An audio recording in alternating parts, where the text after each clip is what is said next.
Avez-vous déjà senti l'odeur de cigarette ou le parfum de quelqu'un qui est déjà mort, sorti de nulle part? Blavatsky explique que ce n'est pas de l'imagination. Et c'est précisément ici que notre voyage commence. Parce que selon Elena Blavatsky, il existe des moments où le monde matériel défaille pendant une seconde, comme s'il respirait différemment. Et dans cet intervalle, quelque chose de l'autre côté traverse jusqu'à nous. Ce n'est pas un phénomène rare. Ce n'est pas un délire émotionnel. C'est une rencontre subtile avec une présence qui n'a pas perdu le lien avec vous, même après la mort. Et quand cela arrive, le corps perçoit avant que l'esprit accepte. L'air change, la température oscille, et un léger malaise demande silencieusement « Quelqu'un est ici ?» Blavatsky disait que la frontière entre les mondes n'est pas un mur, mais une membrane. À certaines occasions, elle s'affine au point de permettre que des souvenirs vivants traversent comme des fragrances, des sons ou des vibrations. Et c'est aux heures les plus inattendues que cette membrane semble bouger. Pendant l'aube, quand tout est trop silencieux. Dans la cuisine, pendant que vous lavez la vaisselle et pensez à quelqu'un qui est parti, à l'instant exact où la nostalgie serre, sans prévenir. La sensation apparaît comme une petite fissure dans le réel. Quelque chose de familier, quelque chose d'impossible, quelque chose qui fait accélérer le cœur sans raison logique. Pourquoi cela arrive-t-il? Pourquoi l'odeur surgit de nulle part, sans origine physique, et disparaît aussi vite qu'elle est venue? Pour Blavatsky, la réponse n'est pas dans le surnaturel, mais dans la nature même de la conscience. Elle disait que tout ce qui vit laisse des traces dans l'éther. Chaque personne porte avec elle non seulement des souvenirs, mais des impressions vibratoires qui continuent d'exister après la mort. Et vous, par affinité émotionnelle, pouvez être touché par ces impressions quand votre énergie s'aligne avec celle de l'esprit qui désire s'approcher. Ce n'est pas une communication verbale. C'est un souvenir avec une vie propre, une présence qui essaie de dire « Je suis encore proche ». Imaginez une nuit ordinaire. Vous êtes seul, les lumières sont éteintes et il n'y a pas de fenêtres ouvertes. Mais soudain, l'arôme précis de quelqu'un qui est parti envahit l'environnement. Un parfum ancien, une odeur de gâteau, une odeur de cigarette que personne ne fume. À cet instant, quelque chose en vous tente de rationaliser, mais une autre partie, plus profonde, plus honnête, sait que cela est un toucher spirituel. Et même si cela dure quelques secondes, la force émotionnelle qui l'éveille est réelle. C'est une retrouvaille sans corps, une salutation silencieuse. Blavatsky disait que les morts ne se manifestent pas par la force. Ils s'approchent par résonance. C'est comme si deux mondes devaient s'ajuster sur le même ton pour que le message astral devienne perceptible. Et quand ce ton est atteint, vous sentez.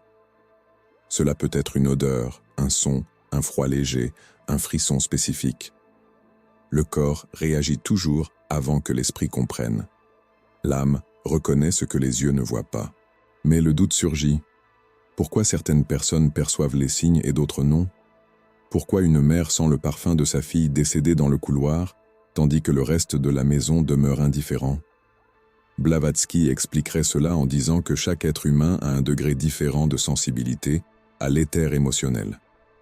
Les personnes qui aiment profondément deviennent plus connectées au plan subtil, spécialement quand la nostalgie pulse encore. Et c'est cette connexion qui ouvre les portes. Pas la médiumnité classique, pas le mysticisme exagéré, mais l'intensité du lien. Et si ces signes n'étaient que le fruit de la nostalgie, une création de l'esprit, Blavatsky répondrait que la nostalgie est justement le champ où la communication se produit. La douleur ouvre des fissures.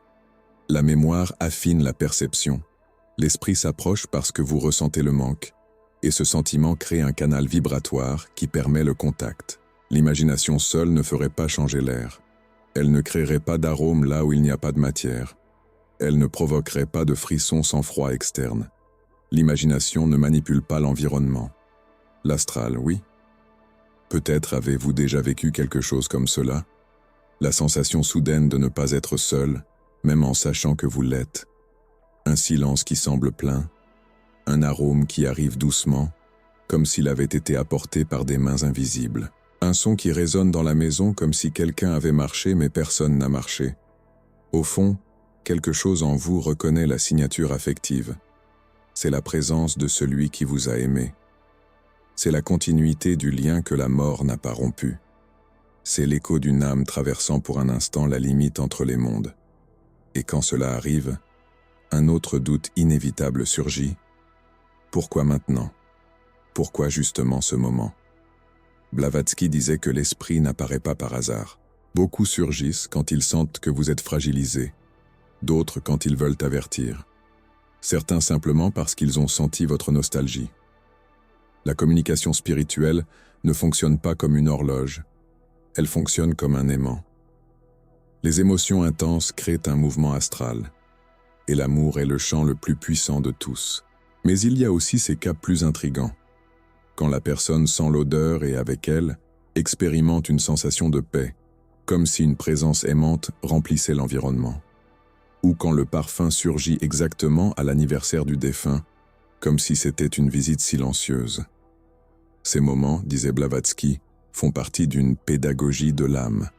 Petits signes qui rappellent que la vie ne se termine pas au tombeau, que la conscience ne se dissout pas, que les liens profonds continuent de respirer dans le plan subtil.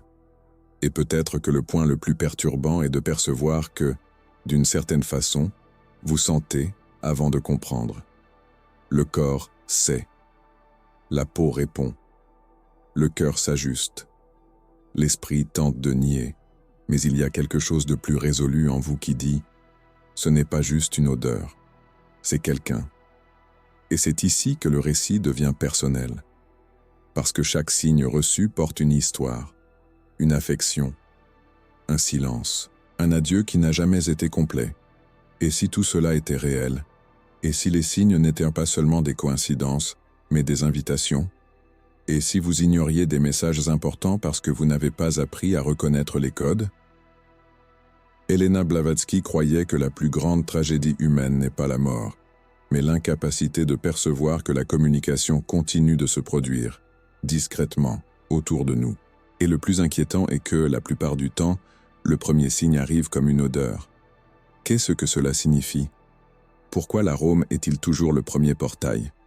Et quelle est la relation profonde entre l'odorat, la mémoire et le monde spirituel? Ces réponses commencent à se révéler quand nous comprenons le premier signe, et il est beaucoup plus puissant qu'il ne paraît. Quel signe avez-vous déjà reçu de celui qui est parti? Laissez un emoji de bougie dans les commentaires si vous ressentez la nostalgie. Elena Blavatsky affirmait que l'âme ne disparaît pas en quittant le corps. Elle change seulement de densité, comme la brume qui abandonne l'eau et passe à exister dans l'air. Et quand cette âme tente de toucher quelqu'un qu'elle aime, elle réussit rarement à le faire de manière directe. Au lieu de cela, elle laisse de petites marques subtiles dans la matière, des signes si délicats que seul celui qui ressent la nostalgie parvient à percevoir. Un de ces signes est l'arôme qui surgit de nulle part, portant la mémoire vivante de celui qui est parti. C'est ainsi que cela arrive. Vous êtes à la maison, faisant quelque chose de simple, pliant des vêtements, préparant le café, rangeant la chambre, et au milieu de la routine, un parfum ancien traverse l'environnement. Une odeur qui n'existe plus sur l'étagère. Une fragrance qui a accompagné quelqu'un de spécial pendant tant d'années. Cet arôme arrive de manière si inattendue que la première impulsion est de douter. Mais quand il touche le cœur, le doute se transforme en silence. Et dans ce silence, quelque chose en vous murmure « Je me souviens de toi ». Blavatsky appelait cela impression astrale. Pour elle, les désincarnés ne produisent pas d'arôme. Ils pressent le champ vibratoire autour et l'esprit traduit cette pression comme une odeur affective. C'est comme si l'esprit disait « Je suis ici », utilisant le langage le plus ancien de la mémoire humaine. Parce qu'il n'y a pas de souvenir plus résistant que celui provoqué par l'odorat. Une odeur contient des histoires entières, des sentiments entiers. Elle ravive des moments que l'esprit humain croyait avoir oubliés pour toujours. Une femme a raconté qu'un jour, 15 ans après la mort de son père, elle a senti à nouveau l'arôme de la cigarette qu'il fumait sur la véranda tous les soirs. Elle a assuré que personne dans la maison ne fumait depuis des décennies. L'odeur est apparue et a disparu en moins de 5 secondes. Mais ce temps a suffi pour la faire s'arrêter, fermer les yeux et sentir comme si le père était passé près d'elle, comme s'il avait conduit le vent jusqu'à son visage. L'esprit rationnel a tenté de démentir, mais l'âme a reconnu. C'était lui, je sais que c'était lui, a-t-elle dit. Et l'éclat dans ses yeux montrait que cette présence avait touché quelque chose qu'aucune explication matérielle ne peut toucher. Un autre cas implique un homme qui, tous les matins, sentait l'odeur exacte du parfum utilisé par l'épouse qui était décédée 3 ans auparavant. Il sentait cet arôme toujours en ouvrant la porte de la chambre où elle avait l'habitude de se préparer. Ce n'était pas toujours. Ce n'était pas prévisible. Mais cela arrivait. Et quand cela arrivait, il disait qu'il sentait un type de soulagement silencieux, comme si quelqu'un disait « Je ne t'ai pas laissé ». Il a tenté de changer les meubles, peindre les murs, changer les objets, mais le parfum a continué de surgir. Ce n'était pas à propos de l'environnement, c'était à propos du lien. Blavatsky expliquait que ces arômes ne sont pas des reproductions chimiques, ce sont des échos. Ce sont des vibrations émotionnelles qui traversent les couches de réalité et se manifestent dans le plan physique comme des fragrances familières. Ce sont des signes pour rappeler que l'amour crée des connexions que même la mort ne parvient pas à défaire. Et plus l'amour est profond, plus l'arôme est net. Cela ne dépend pas de croyances spirituelles ni de médiumnité. Cela dépend du lien. Cela dépend de ce que vous avez porté dans votre poitrine pendant toute la vie. C'est pourquoi ce type de signe a tendance à apparaître dans des moments de vulnérabilité émotionnelle. Quand vous ressentez le manque, quand vous vous souvenez d'une conversation ancienne, quand vous vous surprenez à vous rappeler de petits détails, comme si vous reviviez quelque chose de simple mais d'essentiel. L'arôme apparaît comme réponse à cette vibration interne. Pour Blavatsky, rien de tout cela n'est coïncidence. La synchronie entre votre émotion et le signe spirituel est ce qui crée l'ouverture. C'est votre nostalgie qui appelle, et c'est l'amour de l'esprit qui répond. Beaucoup de personnes rapportent sentir l'arôme de fleurs même sans aucune fleur dans la maison. Une odeur légère, douce, presque sacrée. Et ce type de fragrance, disait Blavatsky, est associé aux esprits qui ont atteint un niveau plus élevé de clarté. C'est un type de parfum qui n'appartient pas au monde physique. Il ne rappelle pas une fleur spécifique, il rappelle une sensation. La sensation que quelque chose de pur et d'aimant a traversé l'environnement, ne serait-ce que pour un instant. Et peut-être que la partie la plus émouvante de ce phénomène est qu'il se produit normalement au bon moment. Pas trop tôt, pour que vous ne soyez pas effrayés. Pas trop tard, pour que vous ne renonciez pas à croire. Il arrive quand vous êtes prêt à sentir, même si vous n'êtes pas encore prêt à comprendre. L'arôme est toujours doux, toujours bref, toujours précis. C'est un toucher spirituel qui n'envahit pas, qui visite seulement. Et quand nous pensons à cela avec sincérité, une question délicate surgit. Combien de signes avez-vous déjà reçus et n'avez pas perçus? Combien de fragrances passagères avez-vous ignorées en pensant que c'était de l'imagination? Combien de moments avez-vous vécu en croyant être seul quand, en réalité, vous étiez discrètement accompagné? Les arômes spirituels ont ce pouvoir. Ils ne prouvent rien dans le plan rationnel, mais transforment tout dans le plan émotionnel. Ils ouvrent une mémoire qui était endormie. Ils rallument une présence que vous croyiez avoir perdue. Et quand cela arrive, il n'y a pas de retour vers la vision limitée de la réalité. Vous commencez à percevoir qu'il existe plus, qu'il a toujours existé, et que les liens que vous avez construits pendant la vie continuent de vibrer dans le plan astral, attendant seulement un instant de sensibilité pour traverser jusqu'à vous. C'est à ce point que Blavatsky insistait sur quelque chose d'essentiel.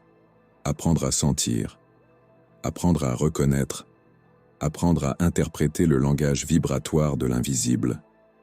Et c'est la partie la plus difficile. Parce que nous vivons dans un monde qui nous enseigne à douter de ce qui n'est pas palpable. Mais l'expérience spirituelle ne naît pas du toucher, mais de la perception. Les arômes sont des appels pour que vous reveniez à faire confiance à ce que votre âme a toujours su, mais que votre esprit a oublié. Et si vous désirez approfondir cette sensibilité et transformer ces signes en une pratique consciente de connexion spirituelle, il existe un chemin que beaucoup de chercheurs suivent. Il est réuni dans le livre numérique « La méthode AVE » de Elena Blavatsky, 7 minutes quotidiennes pour aligner vibration, âme et esprit. Cette méthode présente des exercices simples et profonds pour fortifier votre perception subtile, et reconnaître la présence spirituelle avec plus de clarté. Si vous désirez le connaître, il est disponible dans le commentaire épinglé de la vidéo. Les sons qui surgissent sans explication apparente ont toujours été considérés comme l'un des signes les plus directs de l'approche spirituelle. Pour Elena Blavatsky, le son est le premier langage de l'invisible, parce qu'il n'a pas besoin de forme physique pour exister. Il naît du mouvement, et le mouvement est la manière dont l'astral touche le monde matériel. Quand un être cher tente de s'approcher, il est commun qu'une légère altération vibratoire se produise dans l'environnement. Cette altération peut se traduire en petits craquements, bruits discrets, pas doux ou même des sons plus clairs, comme quelqu'un appelant votre nom dans un ton si rapide que vous pensez presque l'avoir imaginé. Mais la question est, pourquoi ces sons apparaissent justement quand vous êtes plus ouvert émotionnellement, même sans le percevoir? Blavatsky disait que la vibration est le pont entre les plans. Quand votre énergie devient plus sensible, que ce soit par nostalgie, introspection profonde ou par un moment de vulnérabilité, vous passez à capter des fréquences qui étaient auparavant endormies. C'est comme si votre propre champ vibratoire fonctionnait comme une antenne momentanée, permettant que l'astral provoque de petites réactions physiques autour de vous. Avez-vous déjà remarqué que certains sons insistent à se produire exactement quand la pensée sur quelqu'un de décédé surgit spontanément? Coïncidence ou réponse? Imaginez une personne assise dans le salon au début de la soirée, lisant un livre ou simplement regardant par la fenêtre. La maison est silencieuse et il n'y a pas de vent, pas de mouvement. Soudain, le son de pas légers traverse le couloir. Des pas qui rappellent exactement le rythme et le poids de quelqu'un qui ne vit plus. La personne se lève, vérifie tout l'environnement et tout reste intact. Mais le son était suffisamment réel pour provoquer un frisson. Qu'est-ce qui explique ce phénomène? Pourquoi la signature sonore de la personne décédée semble survivre à sa propre mort? Pour Blavatsky, la réponse est dans ce qu'elle appelait « résidu vibratoire de la conscience ». Chaque être humain laisse une marque sonore dans l'environnement, une sorte de motif qui ne se dissout pas immédiatement. Quand il y a un lien émotionnel, ce motif peut être réactivé par la présence astrale. Et cela ne signifie pas que l'esprit est prisonnier du monde physique, mais plutôt qu'il trouve une manière de signaler « je marche encore à vos côtés ». Combien de fois avez-vous déjà entendu quelque chose et être resté immobile, essayant de comprendre si le son venait de l'extérieur ou de l'intérieur? Il est également commun que les objets émettent des sons sans raison apparente. Un meuble qui craque plus que la normale, un verre qui vibre sur la table même sans mouvement externe, des portes qui font de courts bruits comme si quelqu'un les touchait. Beaucoup de personnes attribuent cela au vieillissement de la maison ou à la température de l'environnement. Mais pourquoi ces sons surgissent justement dans des moments émotionnellement chargés? Pourquoi arrivent-ils à l'instant exact où vous pensez à celui qui est parti?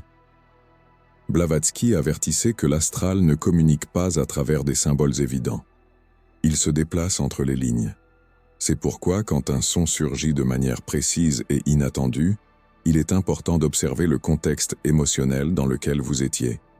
Le son ne surgit pas isolé. Il naît d'une rencontre vibratoire entre vous et la mémoire vivante de l'être cher. Et quand cette rencontre se produit, la maison semble répondre. Avez-vous déjà remarqué que certains sons se produisent comme si quelqu'un essayait d'attirer votre attention de manière délicate? Un exemple fréquent est le son de quelqu'un manipulant des objets spécifiques, comme s'il touchait quelque chose qui était important pendant la vie. Beaucoup de personnes rapportent entendre le bruit caractéristique de clés qui s'entrechoquent, même des années après que la personne décédée ait cessé de les utiliser. D'autres racontent qu'elles entendent le son de couverts étant organisé dans la cuisine, ou le léger traînement d'une chaise, exactement comme cela se passait quand la personne était vivante. Pourquoi certains sons portent tant de précision émotionnelle? Pourquoi se répètent-ils comme s'ils étaient une signature personnelle? Blavatsky croyait que l'esprit n'essaie pas d'effrayer. L'objectif est de rappeler, de toucher, de reconnecter. Et les sons sont le moyen le plus immédiat pour cela, parce qu'ils traversent l'esprit sans demander la permission. Un son peut interrompre une pensée, peut éveiller une mémoire qui était cachée, peut changer l'état émotionnel en quelques secondes. Et c'est justement dans ces secondes que l'esprit trouve une brèche pour s'approcher. Avez-vous déjà senti qu'un simple bruit a changé votre humeur de manière inexplicable? Le plus surprenant est que ces sons ne sont pas aléatoires. Ils portent une intention. Quand un être cher s'approche à travers le plan astral, il utilise ce qui était familier pendant la vie. Des sons que la personne produisait sans s'en apercevoir. La façon de marcher. La manière de fermer la porte. Le son de la chaise quand elle s'asseyait. La forme dont elle traînait les pantoufles sur le sol. Ces détails sont préservés non comme des souvenirs ordinaires, mais comme des traits vibratoires. L'esprit accède à ces traits pour signaler sa présence de manière reconnaissable.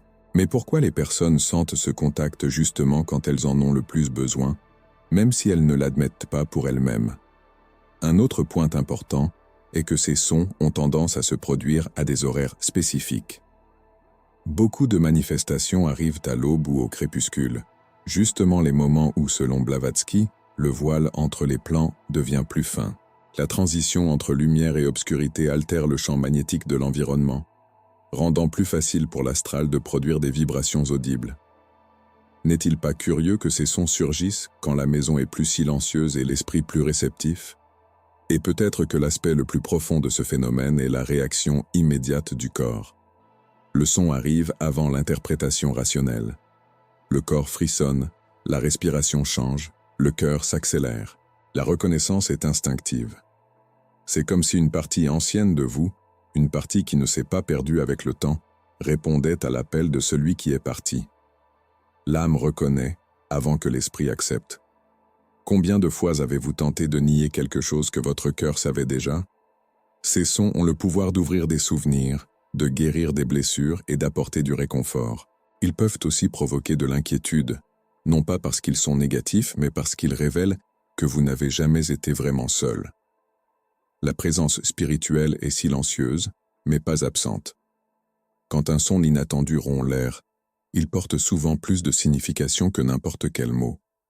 Et si vous écoutez avec attention, vous percevrez que ces signes ne demandent pas de peur. Ils demandent de la conscience. Maintenant, la question qui demeure est simple et profonde. Combien de ces manifestations avez-vous déjà senties, mais ignorées par manque de compréhension?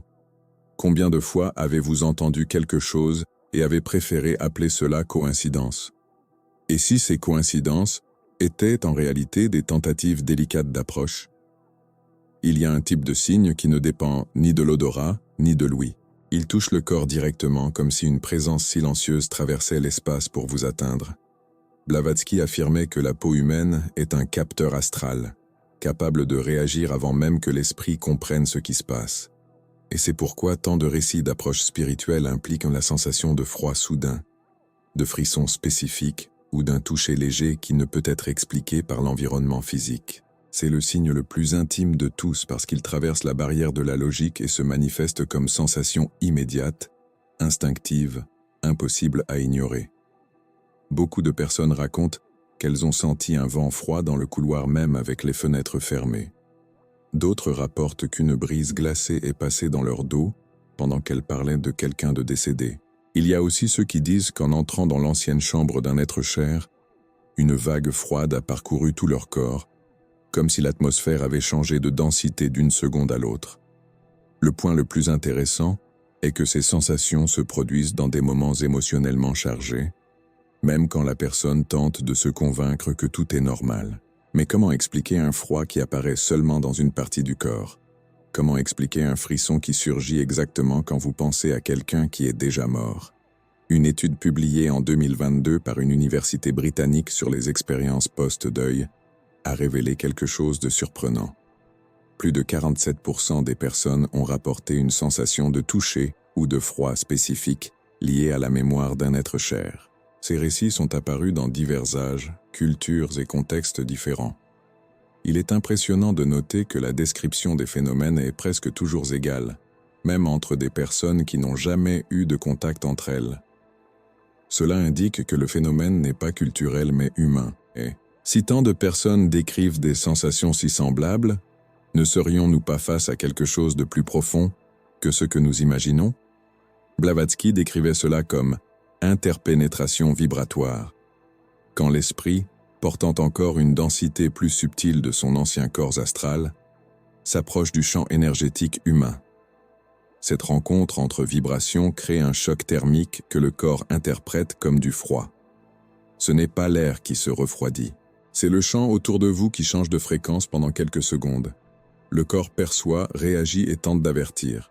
Le frisson est la première alarme, comme si l'instinct ancestral essayait de traduire en langage physique quelque chose qui appartient au plan invisible. Imaginez quelqu'un assis à table pendant l'après-midi, organisant de vieux papiers. Entre les feuilles, il trouve une photo oubliée. Quand il touche l'image, il sent une vague froide parcourir le bras. Il n'y a pas de vent, pas de fenêtre ouverte, rien autour ne change. Mais la sensation est nette, presque précise. Le corps informe avant que l'esprit tente de rationaliser. Et cet instant est suffisant pour générer une connexion émotionnelle forte. La personne peut même tenter de se convaincre que c'était seulement de la sensibilité, mais au fond c'est que quelque chose de plus s'est produit. Pourquoi la sensation surgit exactement quand le souvenir est éveillé? Un autre cas implique une femme qui a rapporté sentir un toucher léger sur l'épaule droite toujours quand elle était angoissée après la mort de sa mère. Le toucher était doux, court, presque imperceptible, mais toujours au même endroit. Elle l'a décrit comme une pression de 2 doigts, comme si quelqu'un voulait attirer son attention sans l'effrayer. Ces épisodes arrivèrent de manière inattendue, et toujours au moment où elle commençait à pleurer. Quand elle a étudié des récits semblables, elle a aperçu que des milliers de personnes décrivent aussi des touchés doux sur l'épaule, le bras ou le dos associés à la présence de quelqu'un de décédé. Comment tant de récits indépendants peuvent contenir le même motif? Les données collectées par des groupes de recherche liés à la psychologie du deuil montrent que plus de 60% des personnes qui ont perdu quelqu'un de très proche rapportent un certain type de sensations physiques associées au défunt. Le plus impressionnant est que ces sensations n'arrivent pas seulement dans les premiers mois. Elles peuvent se produire des années après, même quand la personne ne parle plus de la perte. Cela suggère que le lien émotionnel ne se dissout pas avec le temps, mais continue actif à un certain niveau vibratoire. Et quand ce lien trouve une brèche émotionnelle, que ce soit de la nostalgie, du manque ou de la réflexion profonde, l'esprit trouve un chemin pour s'approcher. Blavatsky disait que ces touchés et sensations n'ont pas pour objectif d'effrayer, mais de rappeler.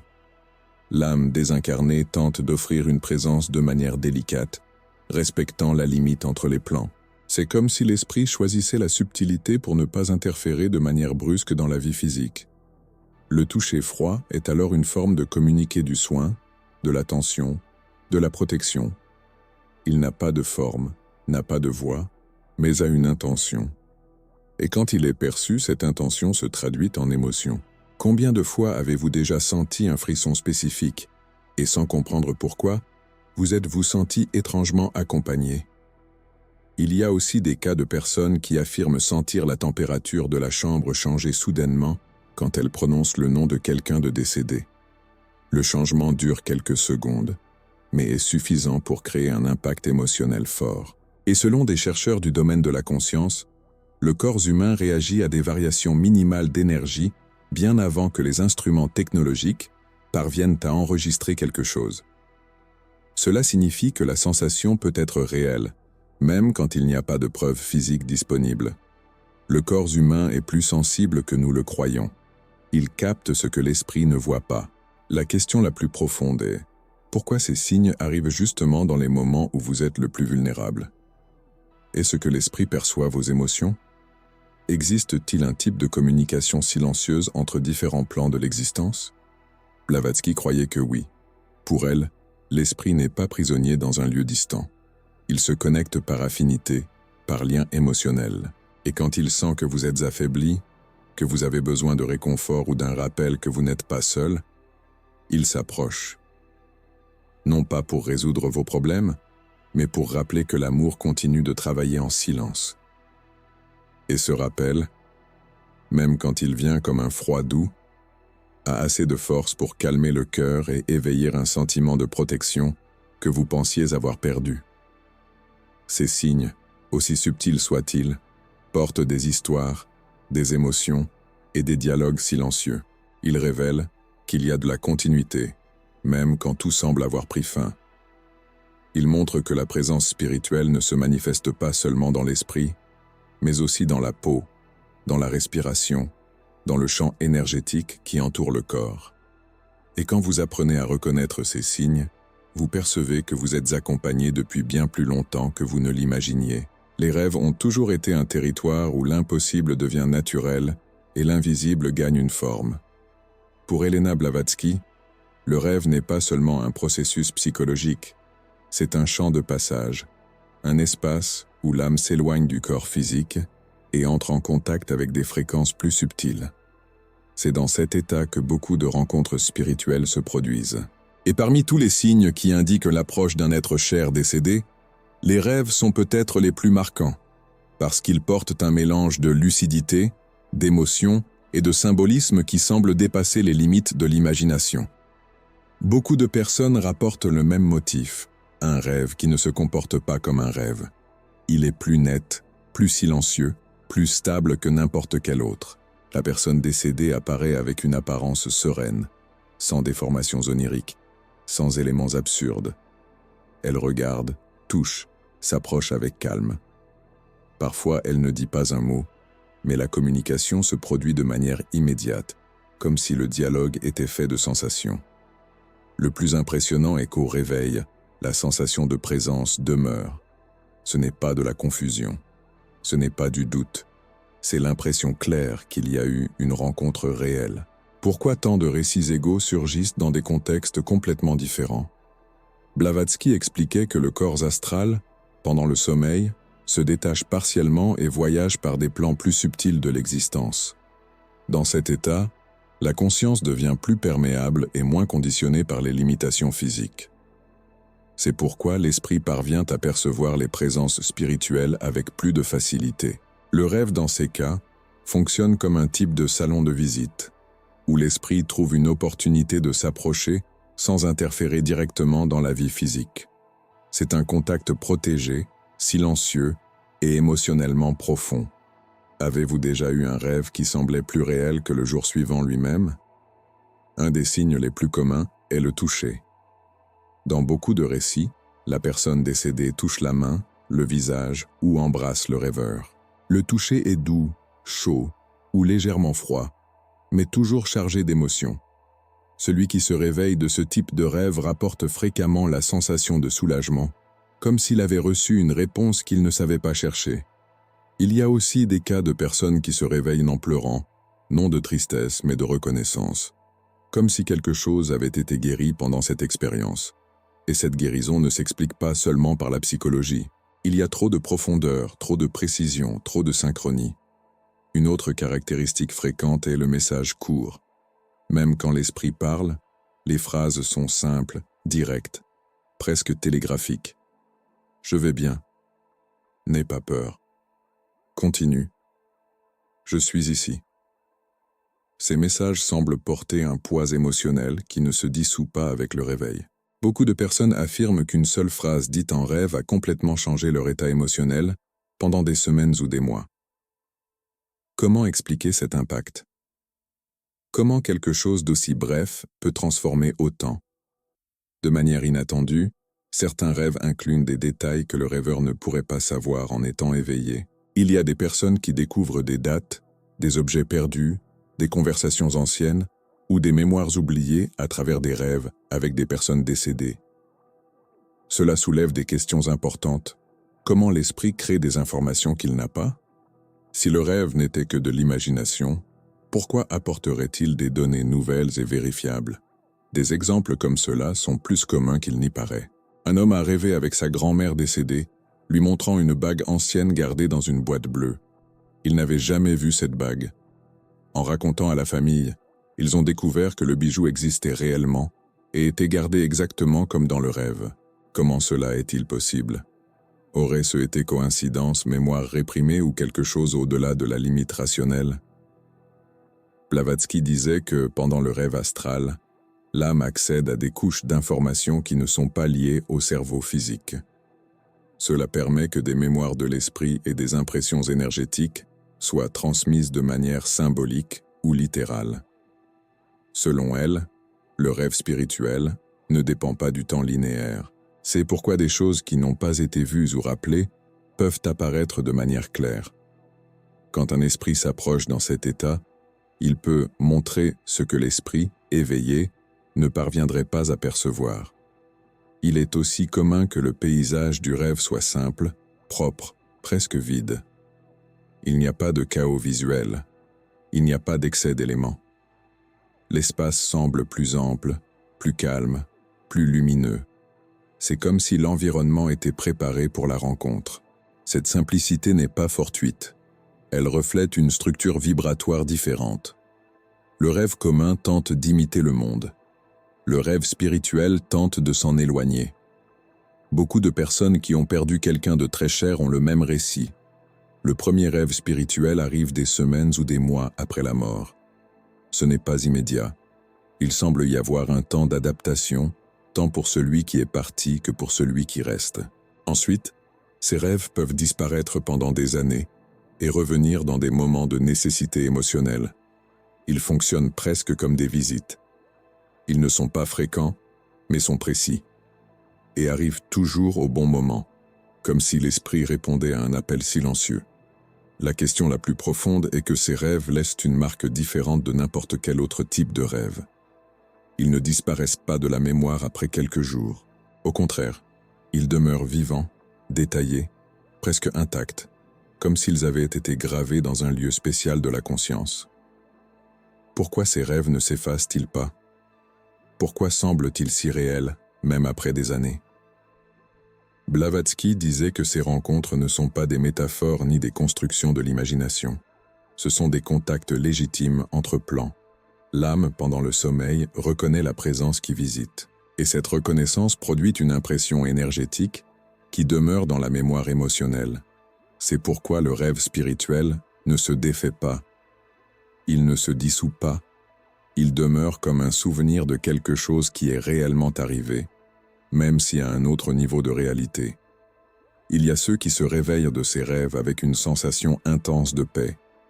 Il y a ceux qui se réveillent avec une sensation de but renouvelé. Il y a ceux qui se réveillent en sentant que quelque chose en eux a été réorganisé, comme si une partie invisible avait été touchée et mise à sa place. Cette réorganisation émotionnelle n'arrive pas par hasard.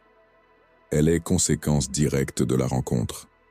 Et quand cela arrive, aucune explication rationnelle ne parvient à réduire l'expérience au simple fait d'avoir rêvé. Ces rêves ne sont pas seulement des signes, ce sont des retrouvailles. Ce sont des dialogues silencieux entre des mondes différents, mais profondément connectés par l'amour, par la douleur, par la mémoire et par le lien spirituel que la mort ne parvient pas à détruire. Ce sont des preuves subtiles de continuité, livrées au moment où le cœur en a le plus besoin. Il existe des moments où le silence semble plus vivant que les propres mots, des moments où l'absence se transforme en présence, et le cœur sent quelque chose que l'esprit ne parvient pas à expliquer. Quand vous percevez un arôme qui ne devrait pas être là, un son doux qui semble surgir de nulle part, un toucher qui ne trouve pas de corps, ou un rêve qui demeure plus réel que le jour suivant, vous traversez un seuil invisible. Et même si vous ne le percevez pas immédiatement, c'est dans ce seuil que la vie et la mort se touchent. Elena Blavatsky a toujours affirmé que le monde physique n'est que la surface d'une réalité beaucoup plus grande. Quand quelqu'un que nous aimons part, le lien ne se défait pas. Il change de forme, il s'approfondit, il se déplace vers des couches que nous ne voyons pas, mais que nous sentons. Et les signes que nous recevons, arômes, sons, rêves, mouvements subtils, ne sont pas des illusions. Ce sont des réponses, ce sont des souvenirs, ce sont des présences, ce sont des manifestations qui surgissent quand l'âme est suffisamment mûre pour remarquer ce qui semblait auparavant invisible. Mais reconnaître ces signes n'est que le premier pas. Les comprendre exige de la sensibilité, les intégrer exige du courage, et les transformer en chemin exige de l'intention. Vous êtes-vous déjà arrêté pour vous demander pourquoi ces signes arrivent justement aux heures où vous ressentez le plus la nostalgie? Pourquoi apparaissent-ils quand vous pensez à abandonner, ou quand vous sentez que vous avez perdu une partie de vous-même? Blavatsky disait que le plan astral n'envahit pas la vie humaine par hasard. Il répond, il reflète, Il interagit quand il trouve une ouverture vibratoire, un état de perception plus profonde, non dominé par la hâte, par la peur ou par le bruit mental. Cela signifie que, quand un être cher s'approche, d'une certaine façon vous vous êtes aussi approché de lui, non par effort mais par syntonie. La présence vient parce que vous avez appelé sans mots, parce que votre douleur, votre amour ou votre silence ont ouvert une porte. Mais il existe une question que peu se permettent d'affronter. Que faire avec cela? Comment transformer des signes en direction? Comment transformer présence en but? Comment transformer nostalgie en conscience? Il ne suffit pas de comprendre intellectuellement. Il faut vivre. À partir de ce point, ce qui importe est ce que vous ferez avec tout ce que vous avez découvert. Et pour aider dans ce processus, voici un plan pratique inspiré des enseignements de Elena Blavatsky, structuré pour fortifier votre perception, votre sensibilité et votre capacité d'interprétation. Ce n'est pas un rituel, ce n'est pas un dogme. C'est un chemin doux, possible et profondément humain. Première étape, écoutez le silence. Choisissez un moment de la journée pour rester en silence total pendant 2 minutes. Seulement 2. Il n'est pas nécessaire d'essayer de méditer ou de contrôler les pensées. Restez simplement présent. C'est dans cet espace que le plan astral résonne. Au long des prochaines semaines, vous percevrez que le silence commence à avoir une texture, comme s'il portait quelque chose au-delà du son absent.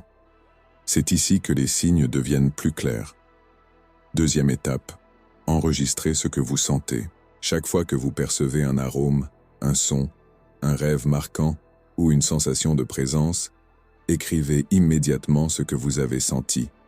N'analysez pas, n'interprétez pas, enregistrez seulement. Blavatsky disait que l'esprit conscient est comme une porte étroite, mais l'enregistrement émotionnel est une fenêtre ample. En relisant vos notes, vous percevrez des motifs, des répétitions, des messages.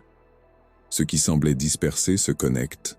Troisième étape, fortifiez votre vibration émotionnelle. Il ne s'agit pas de penser positif, mais de permettre que vos émotions passent sans blocage. Quand vous sentez la nostalgie, respirez avec elle. Quand vous vous souvenez, accueillez. Quand vous pleurez, laissez sortir. Les émotions retenues empêchent le flux vibratoire. Les émotions accueillies l'amplifient. Et plus vous serez ouvert émotionnellement, plus clairement vous percevrez la présence de ceux que vous aimez. Quatrième étape, conversez avec celui qui est parti. Non de manière superstitieuse, mais de forme honnête. Parlez comme vous parleriez en vie. Dites ce que vous sentez. Dites ce que vous craignez. Partagez ce qui a changé. La communication astrale ne dépend pas de mots, mais d'intention. Et l'intention sincère crée de la résonance. Beaucoup de personnes rapportent qu'après avoir parlé à voix basse, elles sentent un changement dans l'environnement, comme si elles avaient été entendues, et elles l'ont été. Cinquième étape, observez les signes avec neutralité. Tout n'est pas spirituel, tout n'est pas aléatoire. La clé est dans l'équilibre. Blavatsky enseignait que le discernement spirituel est plus important que n'importe quel phénomène. En observant un signe, demandez-vous « Comment cela m'a-t-il fait sentir ?» La réponse émotionnelle, et non la logique, révèle habituellement s'il y a eu contact ou si c'était seulement de la mémoire. Ces 5 étapes forment une base puissante pour celui qui désire s'approfondir et transformer des signes spirituels en un voyage de connaissance de soi. Elles ne remplacent pas la nostalgie.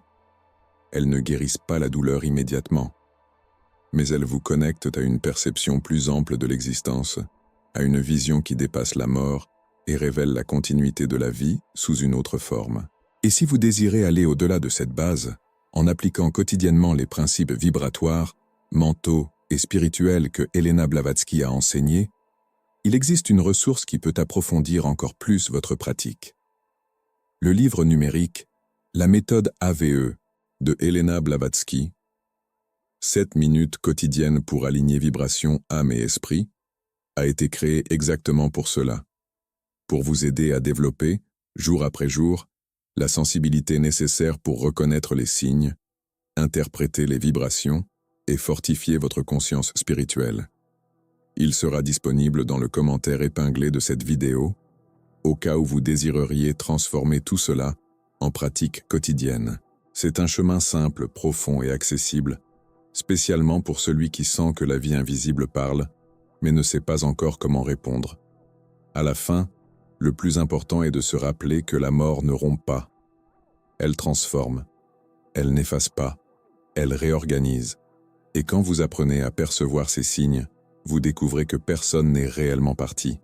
Il a seulement changé de place. Il a seulement changé de forme. La présence continue, bien que plus subtile. L'amour continue, bien que plus silencieux.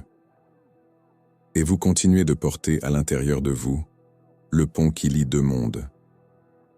Si quelque chose dans cette vidéo a touché votre cœur, si un souvenir s'est éveillé, ou si un signe a eu plus de sens maintenant, je vous invite à partager dans les commentaires, même anonymement, ce que vous avez senti.